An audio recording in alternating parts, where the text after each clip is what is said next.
James Dorsey, an award-winning journalist and an expert on Middle East politics, is joining us now from Singapore to discuss further the Ukraine crisis. Good afternoon, James. Thanks for joining us on NewsHour again. It's a pleasure to be with you. Thank you for having me. Now, top US officials Antony Blinken and Lloyd Austin were in Kyiv yesterday to bolster Ukraine financially and militarily.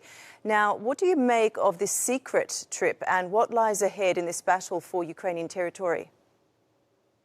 I don't think that one should read too much into the secrecy of it. The Americans are always very secretive, particularly when their officials go and visit or travel to conflict zones. So this is what's standard procedure.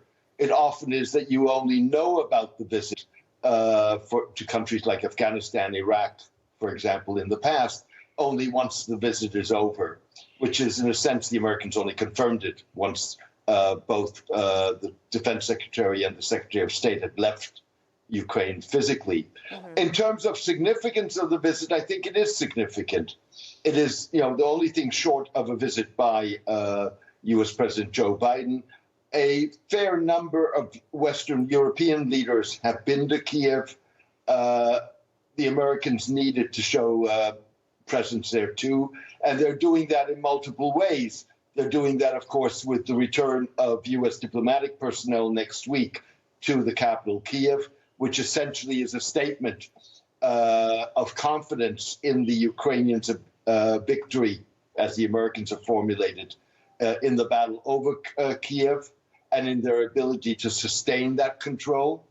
And it's, of course, a statement of support in terms of the kind of weaponry that now is going to be and is being provided to Ukraine. Mm-hmm. Okay. Now, Antony Blinken also said that the Russians are failing in their aim to take away Ukraine's sovereignty and independence while Ukraine is succeeding in its missions.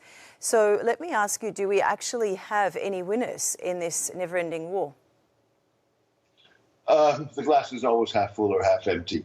I think as a matter of principle, if indeed it was Vladimir Putin's original plan to occupy Ukraine as a whole, to basically do away with the existence of a Ukrainian state, then yes, the Ukrainians have succeeded. They have won. They've certainly, as long as they have territory that they can control and an independent government, protected Ukrainian sovereignty and independence. What they have not been able to do is protect Ukrainian territorial integrity, at least until now. And what I think we will see is a long, drawn-out war, which is going to be over reestablishing that territorial integrity. Okay. All right. What we don't really know is when this war will end, but one thing that we do know for certain is that Europe will be feeling the repercussions over the years. Now, what's your take on that, and how badly will the old continent be impacted? I think that, as a matter of principle, we never know when wars end. They can end very suddenly, and they can be very protracted. And we'll have to see how this war unfolds. I think for the Europeans, it's been a paradigm change. The Europe that existed prior to the Russian invasion of Ukraine is no longer the Europe that exists today. And sure, there are the issues of energy. There are fundamental differences over what relationships with Russia should be. But what I do think is that there is a very much clearer sense in Europe of the need to try and put forward a united front, to also be a much more robust military force.